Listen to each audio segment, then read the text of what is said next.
رمضان کا مطلب ہے جل جانا، کس چیز کا جل جانا؟ رمضان میں جل جانا۔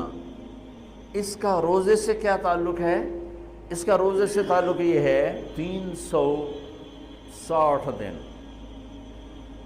سال میں ہوتے ہیں چاند کے لحاظ سے، 330 دن کے گناہ اللہ رمضان کے روزوں میں ہر روز میرے آپ کے گناہ جلاتا ہے، جلاتا ہے، جلاتا ہے۔